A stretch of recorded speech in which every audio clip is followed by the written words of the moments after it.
Understanding Sycamore Sites, an English language learning guide.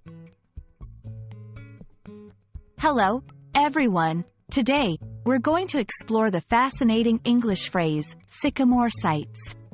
It's a phrase that might seem a bit puzzling at first, but don't worry, we'll break it down together.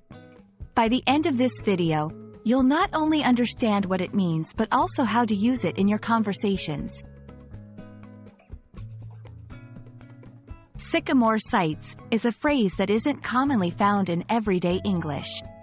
It's not an idiom or a proverb that you might find in a dictionary. Instead, it appears to be a poetic or imaginative phrase.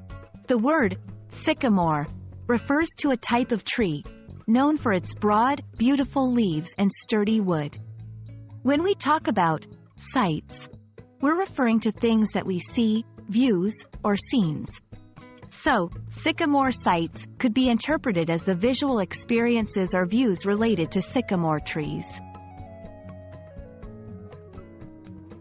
Since sycamore sights is not a standard phrase, its usage can be quite flexible. Here are some examples of how it might be used. 1. Descriptive writing. Walking through the park, I was struck by the sycamore sights, the leaves rustling in the wind. 2. Poetry. Under the sycamore sights, we shared our first kiss. 3. Metaphorical use.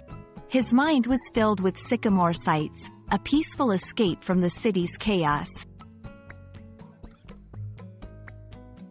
It's also interesting to consider similar phrases or variations. For example, autumnal views. This phrase evokes imagery of fall scenery. Willow wonders. Here, another type of tree is used to create a picturesque phrase. I hope this video has been enlightening and has added a new phrase to your English vocabulary arsenal. Sycamore sights is a great example of how the English language can be flexible and creatively expressive. Remember, language is not just about rules, it's also about artistry and imagination. Happy learning, and see you in the next video.